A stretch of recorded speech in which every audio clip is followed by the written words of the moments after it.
on Crossborder by PimVendors.com. I'm really happy to host you all on this hot summer day. And I'm really glad that we have a amazing, exciting panel for you. We have the same speakers as last time, again, under the guidance of Glyn.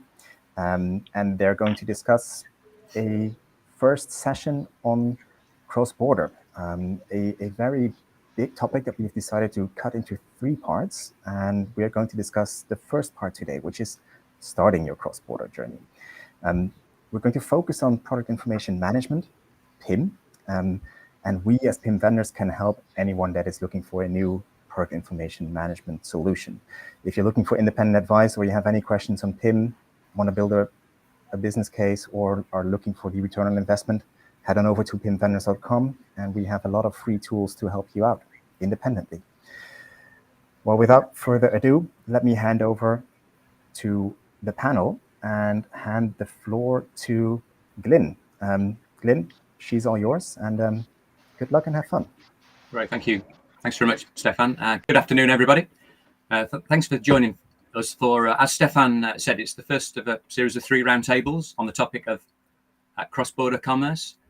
This series came about from a previous webinar we ran on the topic of selling across borders, and I think the discussion highlighted just how broad the topic is, and on the basis of that, we reckoned it needed a deeper investigation, and so here we are today. Before I ask our panel members to introduce themselves, just very briefly about myself, brief bit of background. I run a business called Retail Insider, which is a website of opinions and insights on the retail sector. We have a focus on technology and digital developments, also produce various reports and host events. And it's also a pleasure sometimes to be asked to invite to host roundtables such as this one. Certainly hoping the next 50 minutes or so will be particularly interesting, because cross-border trading is, rather curiously, something that many companies do without actually realizing it. It's not just about crossing international borders, but it also encompasses regional borders in the same country. I won't say any more than that, because exploring the scope and definition of cross-border is one of the areas the panel will be discussing. And talking of panels, I'll now ask each of the experts to briefly introduce themselves, and starting with Harold. Could you just give us a brief bit of background about yourself and your organization? Absolutely. So nice to have you all here, and thanks for spending some time with us on this hot summer day. I'm Harold from Via Medici. We are a PIM and digitalization company based in Karlsruhe in Germany, with subsidiaries all over the world. Actually, we've celebrated our 20th anniversary in 2019. And that's it. Getting back to Glyn. Right, thank you, Harold. Dagmar, do you want to give us a brief intro? Yes, gladly. Welcome, everyone. My name is Dagmar, and I'm from Lighthouse Integration, which is an integration company. We are consulting in the large lighthouse projects. That's where the name comes from, with roughly 20 years of experience, first in cross-border and the last number of years already in PIM. So thank you, Glyn. Great, thank you, Dagmar. You're obviously not in a lighthouse, because it looks like you've got a tree behind you. That's very true. Looking onto my balcony. Great, thank you. And Rupert, do you want to give us a little bit of background, please? Yes, I'm with InRiver. We develop a product information management platform. We've got about 1,500 brands using the system.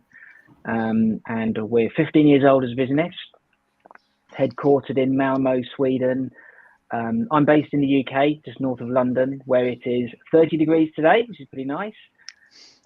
My background is about 15 years experience working with digital asset management and PIM solutions, almost exclusively within the marketing use cases. So I've worked with brands, manufacturers, and retailers.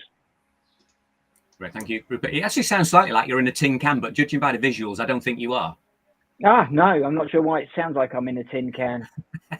It's still audible, so we don't have a problem with it. And finally, Justin, a little bit of intro, please. Hi, good afternoon, everyone, and also thanks for joining us. I'm based out of London. I work for a company called Precisely. So what's interesting is Precisely is a relatively new brand, but the product that I represent is a company called Enterworks. So we've also been around for roughly 20 years or so. I'm responsible for our business in EMEA and APAC. So we are a multi-domain master data management platform, and included in that is one of the key domains that we focus on, which is PIM. But we don't only focus on or serve product information management solutions to our customers. We also do other domains like location, assets, material, and a wide variety, customer, vendor, wide variety of other domains as well. And our focus from a Precisely perspective is we have formed a new category around data integrity. So we want all our customers to be able to trust in your data. Obviously, if you're in the product information management space and you're competing and nowadays online, you really need to be able to trust in the data that you're delivering to your customers. And I'm really happy to be joining this panel today. Great, thank you, Justin, and thank you the rest of the panel.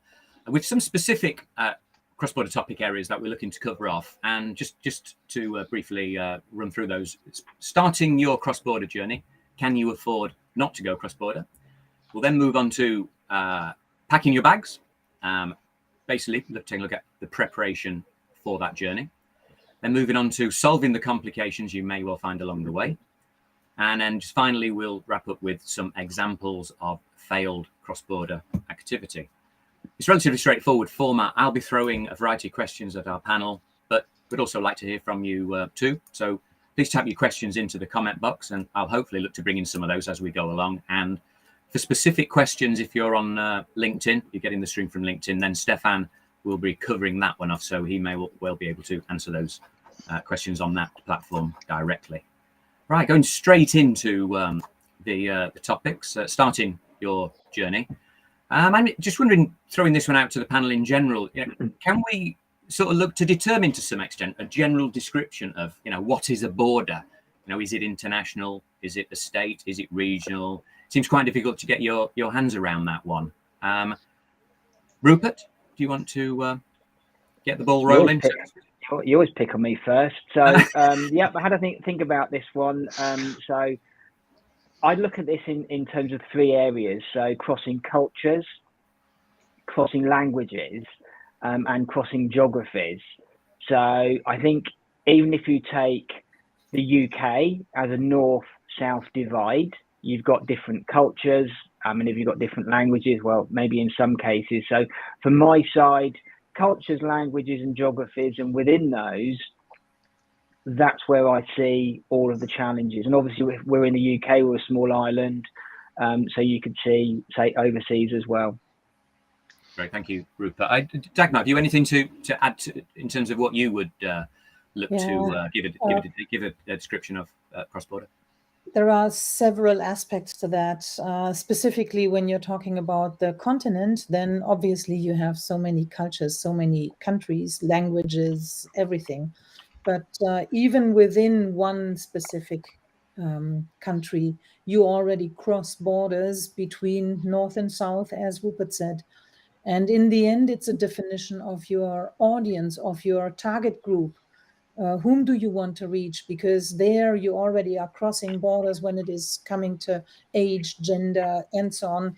The income that you are focusing on, that your target group needs to have to buy your products, all of that. So cross-border is mostly thought of as something to do with countries, languages, and so on. But in the end, the problems that you're facing when you're looking at a system and you're choosing a system and so on, they already come to bear on your decision when it is something with different target groups. That's my thought. Do you have any additions, or you good with that one, Justin and Harold? I'd like to add another. So I think we've both Rupert and Dagmar have done a good summary. I'd like to add another sort of angle to it, which I think of as a potential demographic. So if you think about, a lot of people think about cross borders, and we talked about different regions, but what you might want to do, so we speak to, and this is quite prevalent in retail, is you might want to sell the same product to a different demographic, and you might want to describe it differently via a different site, depending on that demographic. And how do you do that? So, for example, if you're selling a dress and you want to sell it to a certain demographic on a certain high-end website, the language that you use to describe it might be very different, and the imaging that you use might be different, and the bundling of it will be very different depending on maybe a different website that's not as much of a premium brand. So I think any organization who's looking to differentiate themselves based on a demographic is going to be absolutely key. And then also, just to give you another concrete example based on, I think, what Rupert was saying around within the country, just say, for example, focusing on the UK, we were speaking to a large building supply company. So they've got 93 different branches, but each branch has got the ability to decide what products they want to sell in their branch and price it differently, depending on availability and depending on their customers. So if you imagine you've got 93 branches and you've got a couple of 100,000 products, how do you actually manage that variation? And we even think of that as having some sort of a cross-border challenge. So the border is not just a physical border, but it's maybe a construct that you have within your industry, and you want to be able to manage that at scale and grow your business either online or physically in the store. I mean, I was going to say that, Harold. So, like, the next question was going to be, why do cross-border? It sounds like, I mean, you should absolutely be doing it. It seems to be, I mean, most organizations have got an element of that in their business, even if they don't know it. You know, what would be your triggers, say? So to you, Harold, sorry. What triggers would be, would you see whereby it would prompt an organization to start looking at cross-border? I would rather say even just being an organization is already doing business, is already crossing borders, because you cross the border of your organization towards your markets. Even if you specialize on one single language in one single country to one specific demographic via one certain channel, you always do cross borders when you do business. So business, I would tend to say the business is all about crossing borders. Yeah. And so to do a finer check on the different aspects that Rupert, Justin, and Dagmar have mentioned, basically you could use that as a checklist. Do I cross country borders? Do I cross cultural borders? In plural, that said, do I cross borders with the same products, with the same approach? Do I cross different organizations or different demographics? And as Justin has said, especially different cultures are important. So maybe to add some complexity to that, you could just sell the same product as a standalone product on the one hand, and as a component of something else on the other hand. That's crossing borders within a certain target area. I mean, is it? Sorry. Yeah. One of the things also Harold is saying is, what is a trigger? Because that was the original question. How do you know? I would say, are you looking to grow your business? It's all around opportunity. Are you looking to differentiate yourself? Because as soon as you're doing that, and I imagine there's not any company out there who doesn't want to do it, you're going to have to cross some sort of a border, because it's all about growth and opportunity. Would you agree on that, Harold? Absolutely. Yeah. I mean, I think it's quite interesting how this topic has evolved. So we started on translation, then we started on localization, and actually now we're talking about cross-border. But actually, I think the terminology might be cross-market, because if you look at the challenges about going across a border, they're actually really almost the same challenges as going cross-market. So even if you're launching your same product in a different market, I think you've got the same challenges that we've all highlighted here about crossing cultures, languages, I put down to terminology, and geographies. So a couple of points there that I found quite interesting. In terms of the sort of triggers, I think that once a company has saturated the existing market, it's quite natural to look at other markets.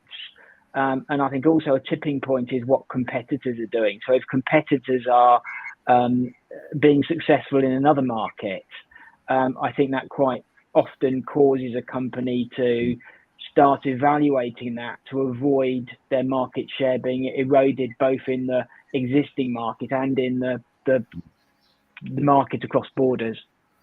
So the risk of doing nothing can be to a large extent just a competitive scenario then. I think the risk of doing nothing can be absolutely catastrophic, because obviously if your competitors are growing, they're being established in that local market faster, and once they're established, it's harder to push them out. And they're also gaining economies of scale for their business as well. So the company that's gone across those borders may then have a lower manufacturing cost, a lower production cost. So it's both about costs and revenue is my view there. Let me add a slight angle to that, what you just said, Rupert. When you say, well, a company tries to explore a different market.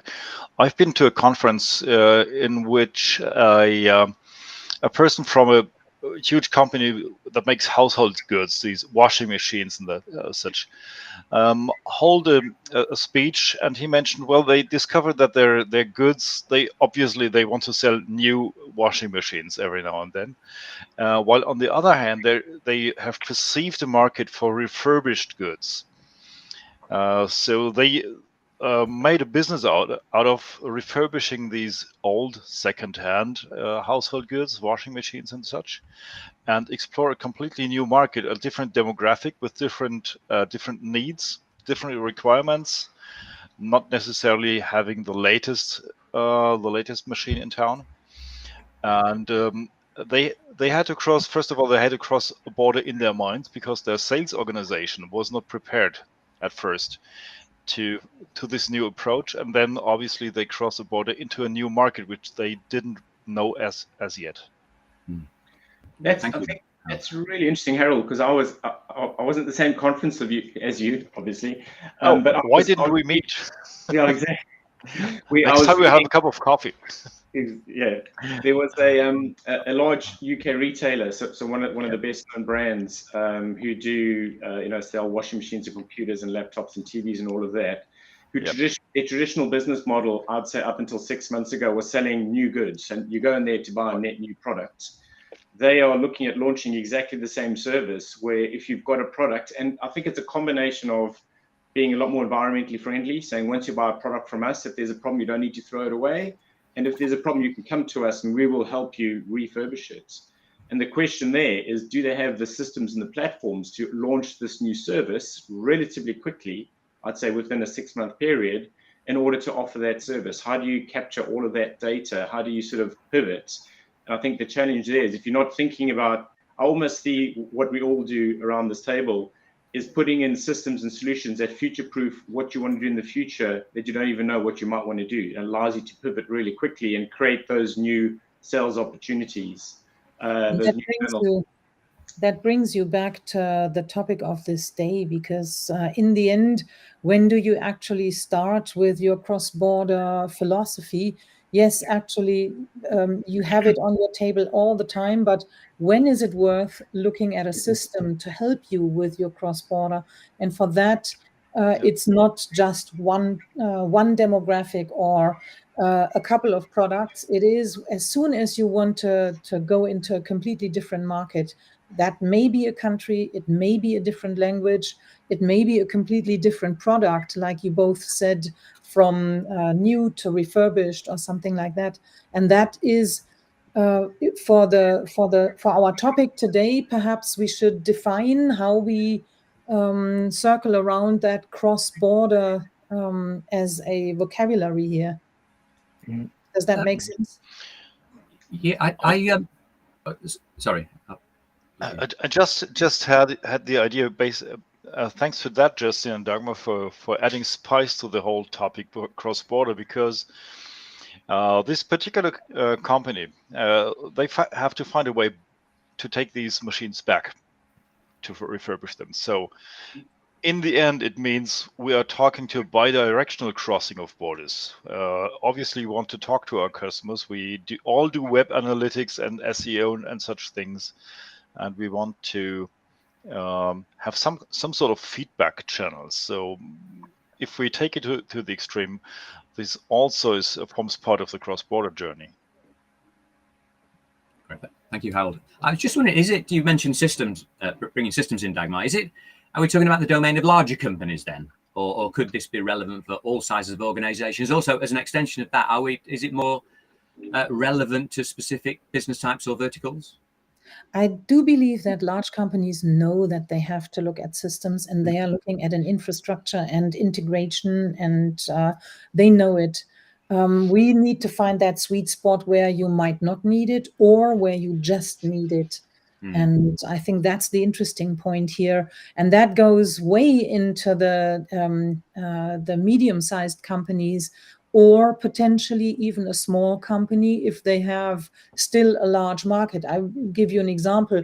GoPro, it was a very small team which developed that camera, but then they were on a world market, and internationally that camera sold like whatever. And only then did they start to grow. So even a small company, but challenges is more like how much of that do you need to have covered by a PIM, by a good dam, for example, as the foundation. So that's the border that you cross if it comes to when do you need a PIM. Actually, thank you, Dagmar. Just as an extension of that, Justin, is it, I guess, when to start the journey in terms of Dagmar's teed it up slightly? Are there any metrics you'd say, right, this is the point you bring in a system to help you with your cross-border activity? I think that's a great question, because it's interesting, because what we find, and it'd be good to see input from the rest of the team, is you would think there'd be a natural point where someone would be managing it manually, so having people using spreadsheets, no integration, no systems in place. They might have like a rudimentary ERP system where they capture it, and then they look at adding through it to Excel and publishing it. But what we find is that even medium to large companies have got a huge amount of manual processing in place. So these are very successful large organizations who still either are relying on legacy systems that don't have automation, it's not easy to integrate, or they're just using a lot of, powered by the Microsoft Office suite, which is Word, Excel, and email. But I think, if someone came to me out of the blue and said, look, when should we look at doing something like this? I'd probably say, if your turnover is around about 100 million or plus, you should probably look at automation. If you've got people who are relying on spreadsheets in order to do it, you've got no visibility of what's going on. If you're measuring metrics around time to market, so in retail or manufacturing, how quickly you can launch new products, or how quickly you can change or add variations to the products, if you want to make a measurable difference, because there's only so much you can do with people and Excel and Word. So I think from a revenue perspective, 100 million and up is probably a good tipping point. But we've seen companies that are smaller that still can benefit from having some sort of automation in place. We go a slightly different approach there, because we don't take the 100 million turnaround. We look at the return of investment. If you can if you have a return on investment roughly in 3 years, then it's worth looking at a system, and that encompasses all the points that you mentioned, Justin. Sorry, you go and I'll come and say. It's really interesting what Dagmar said there, because I'm seeing that smaller companies now have got the same needs and complexities and working situation as larger organizations. And in the past, the capital investment required for a system was really high, whereas nowadays the capital investment is not so large. The systems are easier to integrate. So there's a lot of smaller companies that are running really comprehensive projects and putting in systems that are equally as sophisticated as the larger organizations. What I'm also finding is that the smaller organizations are more nimble. The larger organizations are like ships. They take a long time to change direction, whereas you have a small organization that actually could be 50 million turnover, but they're able to do really good stuff. They're able to internationalize quite rapidly because they've deployed the systems and changed the processes quickly. I think that's an interesting observation, because I'd say that the exception to, and it's not a rule, the exception to the guidance is twofold. One is, as you said, Rupert, a lot of organizations now have got SaaS offerings. So it's you don't need that big investment in infrastructure and setup. You can basically say, okay, let's go for this option. Let's turn it on. Let's start the project quicker. And ultimately, if they can prove the ROI, and I'd be interesting to see 3 years, I'd say is generally quite a traditional period, but some companies are looking for ROIs. And, I've been hearing a lot of, we want to get results in 12 months, in a year, which you can achieve with the solutions that we provide. If they can prove that investing in this technology will deliver these results, I think it doesn't matter how big or small they are, they're going to, as long as they're going to get a benefit, it all boils down to a business case. And they can also make the decisions a lot quicker. How are you measuring this success? What would be the metrics you're going for? Are there any metrics specific to this cross-border activity, or are we just like, as in, it's an increase in sales and we reckon we can attribute it to the fact we brought this system in? Yeah. A few already mentioned by Justin. Oh, sorry. No, go for it, Dagmar. I'm interested in other people, because this is like the silver bullet. If you find this, it's so difficult.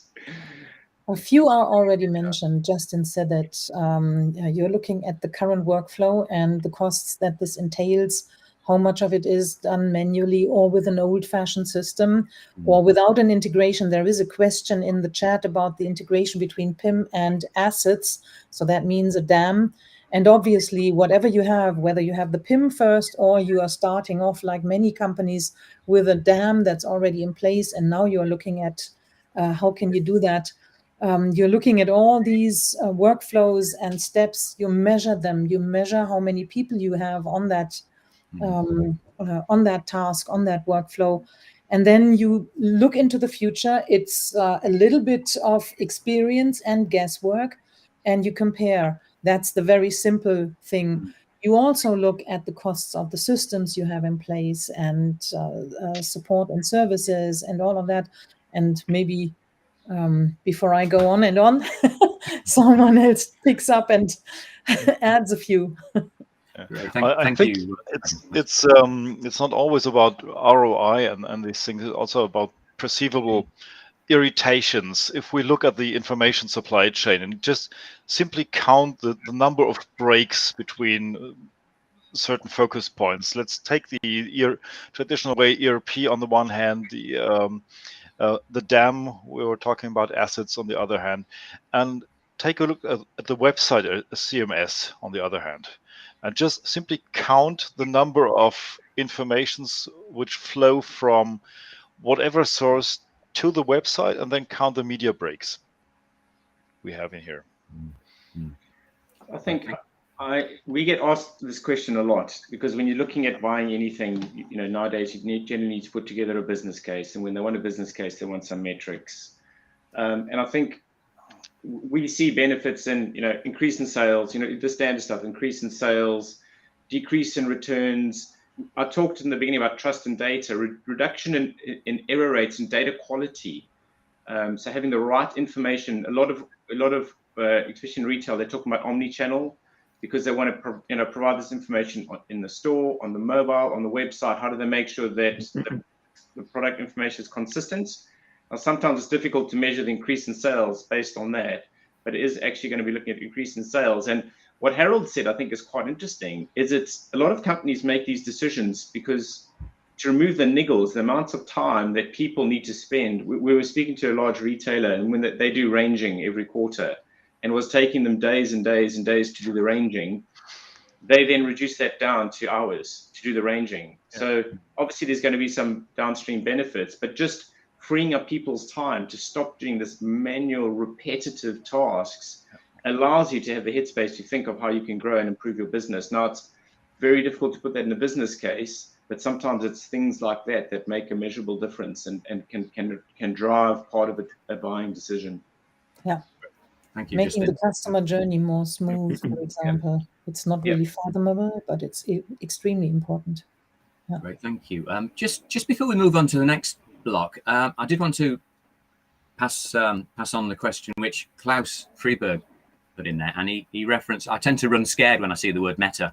He said to bring in metadata. So I'm completely scared now in terms of I will pass it on to somebody who wants to just touch on this one before we move on to the next block. So I can start. I think the metadata I think is absolutely critical to driving any variability that you have is going to be around this extra data that you need to capture and collect that doesn't normally sit in some of your traditional systems. So if you don't have a way, and I sort of break metadata into a variety of categories. You've got data governance, data quality, and that's a category of its own right. But when it comes to the PIM aspect, the more data that you can capture and manage at scale and automate it, that's going to allow you to differentiate. I used to use the example of about a year ago, everyone was looking to buying bikes, because of the lockdown, everyone wanted to buy a bike. And traditionally, when you buy a bike, you'd go into a store and have a look at the bike, and you'd see what it looks like and see if it fits, and you might just take it for a quick ride. But you couldn't do that anymore. But a bike is still a bike, and how would people make a decision on buying a Trek bike from supplier A or supplier B? It'll be probably based on the experience of buying it, all the additional information that you can find out. And a bike is actually quite a technical product. You've got all the different sizes and the different components that go onto it and the different suspensions. And you can I was looking for a bike for my kid at the time, and I made a buying decision based on the company that gave me the most information about that bike, all the metadata that they created and they provided throughout the journey. And just talking about the question around assets, it's not just the metadata, it's all the imagery and the videos and all of that actually helped me make a buying decision. And that's how you can differentiate yourself, capturing all that metadata. Thank you, Justin. Right, without going down the rabbit hole of meta, right, we've now, I think we've agreed, actually, it's rather a sensible strategy to embark upon a cross-border strategy. The next step, which we've metaphorically called packing your bags, preparing the cross-border journey. Very simple question, where do you start? How can you prepare? Who wants to take that one up at this stage? Rupert, I can see your mouth moving. You take it. We've moved on to another topic, but I'd just like to reverse a minute, because from my side, there are absolutely situations where you should not follow a cross-border strategy. And I think it's good to sort of be clear on that. I mean, certain products I think are not necessarily suitable for different markets. And I think before you start your cross-border journey, you need to do some research. So there's one company that I've been working with recently that has concrete products, and they can't internationalize because you can't ship those types of products. You might find that a market is completely saturated with competitors. You might find that certain products cannot be adapted, and certain products simply aren't suitable for a different market. For example, I was going to use the example, you're not going to sell loads of air conditioners in the UK market, although it's pretty hot at the moment. So just to be really clear from my side, I think there are absolutely certain situations where a cross-border strategy probably should not be, or should be looked at very carefully before you pursue it. Good point. So no concrete we're talking about here. If you've got a concrete business, give it a miss. Don't ship it by aircraft. I'll just say that. I think Rupert, by taking a step backwards, you're taking a step forwards, because preparing your journey is the first thing is figure out what actually makes sense. Don't just suddenly say, oh, great, we've got these products, we have to grow by opening up new markets. There's certain fundamentals that will be specific to your industry that you need to look into. I think just focusing on actually the UK market, both inbound and outbound, is can you actually ship your products? That's the first example. With the example of Brexit, we attended an event in Ireland recently, and trying to get a pop-up stand couriered to Ireland was a nightmare. I spent a day trying to figure out what forms you need to fill out. You've got to get huge amounts of data around it. So, and that's just me just wanting to ship a stand. I imagine if you're a UK supplier of pop-up stands and you think, I'm just going to expand into Europe, how are you going to get it there? Just simple simple questions that people may have thought in the past, oh, we can just, stick in a courier and we can ship, put in a container, it'll be fine. And I just might one add. more sort of go ahead, Harold. Sorry, I might add a bit that. Well, basically, the question of the answer you get is determined by the quality of the question you ask. So I think the question to ask is not, do we want to cross a border now? I think nobody actually asks that question, but the question is actually, yes, we want to expand. The company wants to explore new markets, new business chances, and so on. And the question would then be, do we cross borders in doing so? And which borders do we cross? And which consequences do we have to face in these cases? So as Justin said, well, if you want to sell pop-up stands from Great Britain to, well, let's make it some EU country or all the EU countries, you'll simply receive the answer, well, we do cross certain borders, which then implies, well, more effort in doing so. And this will just be the start for an analysis whether this border crossing makes sense for your company or whether you want to do something else, like shipping concrete, for instance. We're talking about the strategy, aren't we? The overall strategy of the business. Which borders does that potentially entail? And determine how you cross those borders. Going to ones you want. To what you were saying earlier on, you can grow your business without actually physically crossing a border. You could say, let's try and target a new demographic. Let's try and target a new region. Let's have pop-up banners that we innovate around the banner, and then look at opening up more markets within the UK. Go north, go south. Do something like that, and then figure out, do you need technology to help you achieve that growth to that new demographic? So it doesn't necessarily need to be a new country. You could sort of scale. So preparing your journey could be thinking about opportunity as not just a geographic border, but it could just be a different way of expanding your business. Basically, choosing the path of least resistance by picking the right borders to cross. Yeah. Mm-hmm. And a couple of final points from me. I think from what I've seen in the past is going across borders can divert a massive amount of energy and resources away from the main market. So by doing that, you're potentially putting the local market business at risk, swallowing vast amounts of cash. So my view here quite clearly is that I would do it in baby steps and take the baby rewards rather than go all out across lots of different markets. I do it in a focused manner, pick a new market, after a bit of research, go for that, see it as a pilot, and then if that's successful, expand into other markets. So yeah, clear message my side. I do it in baby steps. Right. I guess that would be a general agreement, would it, in terms of rather than a big bang approach, Dagmar? I mean, you would have to be a huge organization to do a big bang approach anyway. So you do a pilot. And then from that step onwards, after you have done the pilot, you might do bigger steps and you might decide to go to several markets together because they have something in common, like all the countries that speak French, as an example, because then you need one translator, even though you already need several different marketing texts. You can still have them translated by one translator, just as a simple example. But the pilot is key to knowing, first of all, you get to know the process. You get experience in doing this, and then you don't go in all in with all your money and resources. You still have that home market to go back to. Yeah.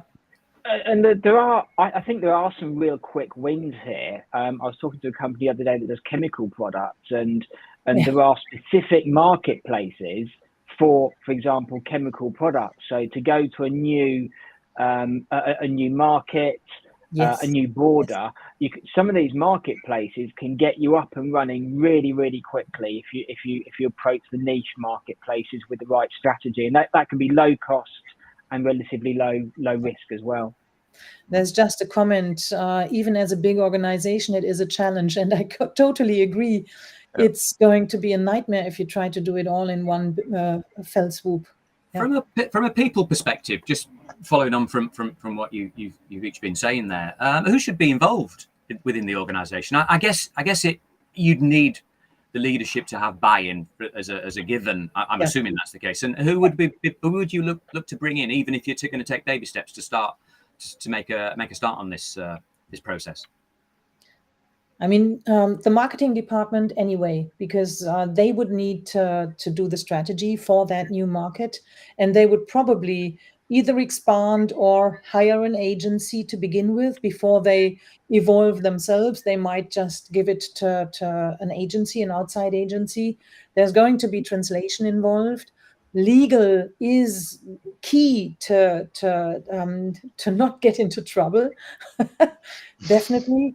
The production part, whether you do it yourselves or whether you have your own production agency, all of these departments, it's nearly everyone, even research and development will have to think of, now we have to translate our user guide into more countries and more languages. Do we have different currencies? What's not currencies? The electricity. Dimensions. Units. Yeah, dimensions, but how much voltage do you have? Do you have 110 or 230? My English. I'm sorry.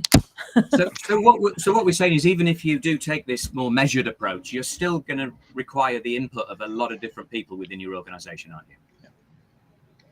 Yeah, because I think what you're doing is if I think of it, it's the business change and then the technology change. The technology actually I'd say is the easy bit in the end, because once you put a good foundation or a platform in place, you're just turning the tap on more. It's not you don't make any difference, but half the challenges that you face is around getting the people right to decide where you're going to go, getting your foundation put in place. Getting all that data. We talked about getting metadata right, getting all the assets right, understanding how you want to get into this new market, what are the variations that you need. And then once you start your initial project, you're then just adding more, over time, adding more speeds and feeds to do it. But then the organization is ready for that change and is ready for that growth in that specific market or region or geography or whatever it could be. Yeah, thank you, Justin. Yeah, Rupert, so we're talking about some organisational structural change here, aren't we? And are we looking at a bit of cultural change here, even at this very early stage of the journey? I think so, yes. I mean, I think that you've got to have buy-in from the top to go across borders, because it's such a strategic and costly sort of decision. I also look at it as to whether it's product or marketing led, because you've got to look at whether the product is suitable and maybe adapt the product beforehand. And then I just think I've gone slightly off your question. In terms of cultural changes, yes, absolutely. And I think when you're putting in technology solutions, it's very easy to misjudge the cultural impacts of those. And I think when you're forming an internationalization strategy, it's quite easy to start up a new team that are focused on international and alienate those teams that are doing the local market. So the international is the new shiny toy that the CEO is focused on, whereas the local one is just the boring. So there's lots of cultural complexities to manage. And also, when you're going to the local market, I think it's important to have, let's say, leadership or advice at a local level. To manage the cultural issues, the knowledge gaps that let's say mothership at the original company doesn't have. Thank you, Rebecca. As an extension of that, how do you deal with accountability then when you're dealing with what becomes a multi-border model? Gosh, that's an interesting one. So I think different cultures follow different strategies. So if it's an American company, they're going to have a different approach in terms of leadership. If it's a German one, it's going to be a different approach. My view is that there should be some kind of local accountability rather than accountability purely on the mothership, because at the end of the day, the local people, even if it's only one person, they know that market. They're going to live it. They're going to feel the passion for it. And even if that person is in the mothership, but it is a person that has been, let's say, drenched in that culture. Yeah, I think so. Yeah. So clear accountability, and by accountability, I don't necessarily mean a team being accountable, because I think sometimes teams can't be accountable. A person has to be accountable for international. Great. Yeah. Thank you, Rupert and Dagmar. Just moving on, just conscious of time. Next area to have a think about was the solving some of the complications you find along the way. So this is you've made a start, you're moving along things. What are the complications you're likely to find, and is there how can you attempt to avoid the complications you'll invariably come up against? Justin, what would be those examples of? I'm going to talk about sort of not specifically going across the border, but growing into a new market or hitting a new demographic, because it'll naturally extend to a new border. It'll just get more complicated. But I think for me, it's all around handling the variations that you need to have, handling the. So I go back to when I say variations, talking about the retail industry where they want to launch the same product to different sites. How do you know what goes where? How do you manage who describes what? Who owns the description or the strategy for the premium site versus the non-premium sites? We talked again about, I think assets is also absolutely key. Imagery. How do you share the right information, the right technical information if you're going to have different ways of sharing this information? So I think that's absolutely key. And I think the one thing is, and I think everyone sort of touched on this. I know Rupert spoke about this. It's going to be a big change no matter what you're doing. So there's a lot going on. So you don't want to rely on manual processes to do it. You want to try and, I used to call it de-skilling the process. You want to put as much knowledge into the process as possible. So you don't need to tell, John or Jane or Peter or John, okay, for this product or this market, don't forget to do this, or don't forget to get this approval, or don't forget to do that. It's in a system. So someone does their job, clicks on go, it then says, okay, based on this is what needs to be done. Here's a checklist that's automated. Here's the business rule. Here's some logic that you need to put in place. And then obviously, if you're crossing an actual border, then you've got legal compliance, Dagmar said, different voltages for electricity, different specification sheets. I mean, imagine if you're shipping a product to an EU country and you ship the wrong spec sheet, or it doesn't have the right safety features. You can have a lot, not only reputational risk, but there's can potentially be physical damages that can expose you to. So you really need to have a way of automating that and putting some sort of system in place to de-skill the process. I think that's one category that you need to think of. Great, thank you, Justin. I'll just basically whip round each of you. Actually, Harold, you additions to that one, complications and how to overcome them?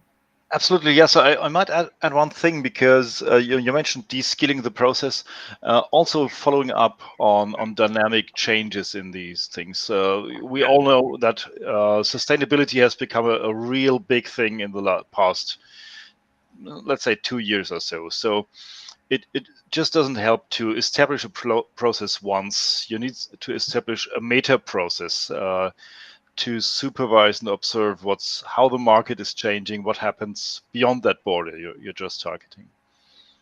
And just one other thing, Caterpillar, the huge machinery company, well, since a couple of years they also sell cell phones. Do they sell phones? Did they cross a border, and in what way did they cross the border? I guess they do simply hand out the brand name. They give it away to somebody, but they still need to pay attention on how the manufacturers work in this particular market. So I think that's a crucial aspect to consider. Is how do you cross the border? Do you do it to yourself, and to what extent do you cross the border, or have somebody else do it and be successful on your behalf? Thank you, Harold. Dagmar, any thoughts on complications? I would like to take the question that is in the chat to talk about that, because the question is whether there is experience in managing this from the headquarter or in the different countries. Yeah. And that is part of the complications that you're facing.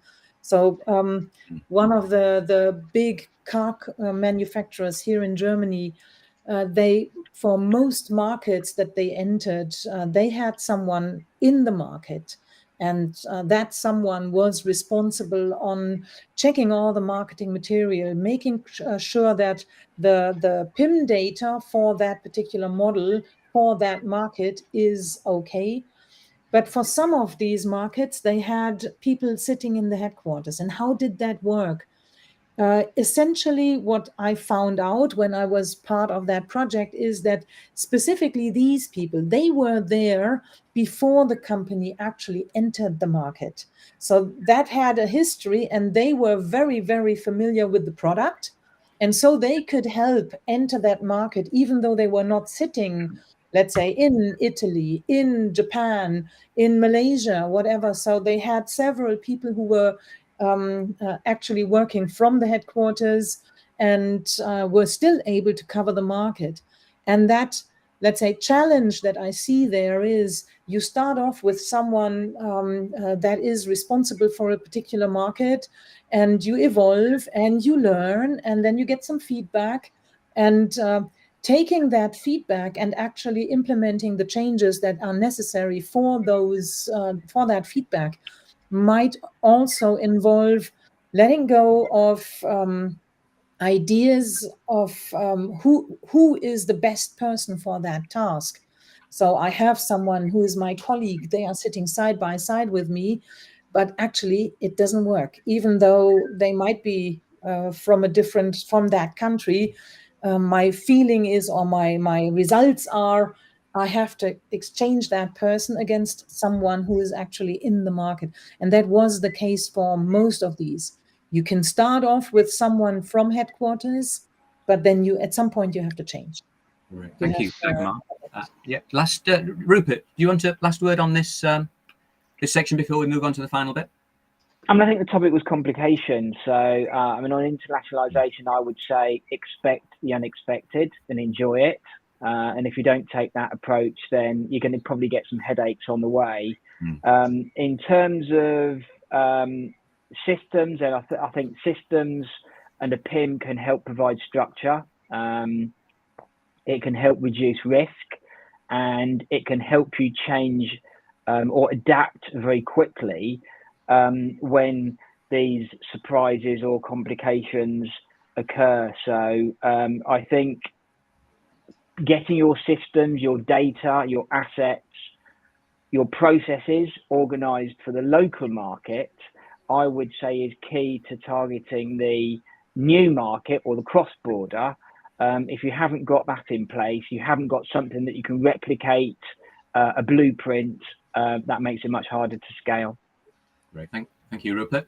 You referenced headaches, which brings us seamlessly onto the final block, which is just giving some examples of failed border crossing. And I know that all of you on the panel will have never had any failures among all the clients you've been working with. So we could easily take this as a generic, giving generic examples. Some of the things that I was thinking about, it might have been a failure to embrace technology, might have been starting with too big a scope, not working with the right partners, not getting the right people involved, etc. It's a learning curve. You have to adapt as you go along, etc. Those sorts of things. If we go around, who wants to go first in terms of what could be potential or what have been problems that organisations have made when they've gone on this journey? Harold's got a drink. He's got a drink now, so I'll move on to Justin. I'll start with something that's maybe a bit left field. Is I would almost say not going quickly enough. So we were dealing with I won't share any names to embarrass anyone, but we were dealing with an organisation that was on their side seemed to be very slow to react, very slow to get everything together. Because a lot of projects, I think of PIM projects, I haven't used this analogy for a while. It's like building the Channel Tunnel. You start on one side, the company starts on the other side, and you've got to build tunnels together, make sure you join in the middle. because there's a lot of work, you know, and Dagmar probably knows a lot about the integration. There's a lot of data, there's a lot of systems that customers are responsible for in order to feed the PIM. It doesn't sit by itself. It's got to, you know, it needs to be fed. And the reason why I use this as an example is they weren't going fast enough. And what actually happened is the company then went into administration because they had some supply chain challenges. They couldn't react quickly enough to the changes in the marketplace. And I think they were relatively complacent in order to run the project.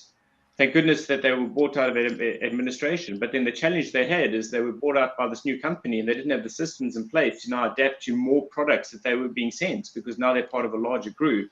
Obviously, hindsight is 2020. But, you know, these projects really need to get going. There's a lot of momentum that it takes to start these projects. It's carrying on, you know, getting to that goal as quickly as possible. I think we talked about this, not trying to do too much, just getting something out there that can start to deliver the value, because you don't know what's around the corner in the next 6 months.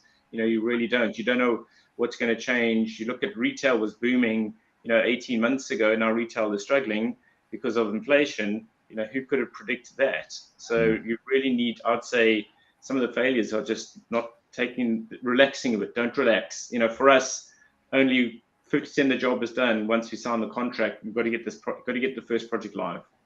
Great, thank you, Justin. And Dagmar, no relaxing whatsoever. What would you give us as examples of problems companies have encountered? I worked for a project with and I'm not saying any names, but it was a big furniture company from Sweden. Yeah. Yeah, there are not that many, so what should you say? So they entered the Japanese market, and there was something really curious going on. Obviously, they took this market and said, okay, we need time to even establish ourselves in that market. They had some kind of tourism going on, that all the people came and visited the store and went through it as if they were going through a museum, because the kind of furniture was so different from what they were used to at home that it was really like an interesting cultural experience. Now, the real problem came along with their employees, because the employees, they were used to work from 8 to 8, 12 hours. And it's socially very, very difficult to be at home earlier. So that company was not able to just work an 8-hour day. They tried it and they forced the people to stamp their times when they needed to go home. The people stamped, went back to their desks and continued working, because they didn't, the social disgrace was not, they didn't want to go home. And it took quite a while to get to such a solution that both the employees and the company were all right with it. Great, thank you, Dagmar. Right, to keep the meatball rolling, Harold, any examples? Absolutely. So I don't have such a beautiful example as Dagmar does, but basically it goes the same way that a big mistake would be to underestimate the cultural effects, regardless whether you go to a different country or a different demographic or a different market in which be just moving from B2B to B2C. Selling the same product to different audience does affect the way you have to communicate. So underestimating the cultural effects is in my eyes, in my experience, a key to success or failure in a certain market. Thank you. And of awareness that you do cross borders, because in many brains it's just, hey, we sell the same products, which it is not. It's not just the same product. It's a different way to make business. Great, thank you, Harold. You started, Rupert, so you got the opportunity to finish now. Thank you. So I think this comes down in many cases to competition and to understand whether you've got sufficient differentiation for that market. I know the grocery sector is largely dominated by local players, and some examples. I think Walmart attempted Germany, that didn't work. Tesco pretty big in the UK, tried to tackle Europe. I think they pulled out of France. I think the challenge with that market is margins. So again, I think it comes back to research beforehand. How competitive is that space? And do you have sufficient differentiation? And are you going to get the margin? So I think I've given a couple of examples of challenging areas. I think in B2B, some products are really differentiated, so they can be really successful in new markets because they're quite unique. And you can also get good revenue off those. So again, it comes back to basic research, which I think in a lot of cases could be desktop research. You can scout out the competition, you can see what's online, you can do some comparisons beforehand, and that's obviously reducing your risk. On the other hand, there's been some really good successes. I mean, we all know Coca-Cola, Unilever especially, really good at going to new markets, really good at working out how to position their products.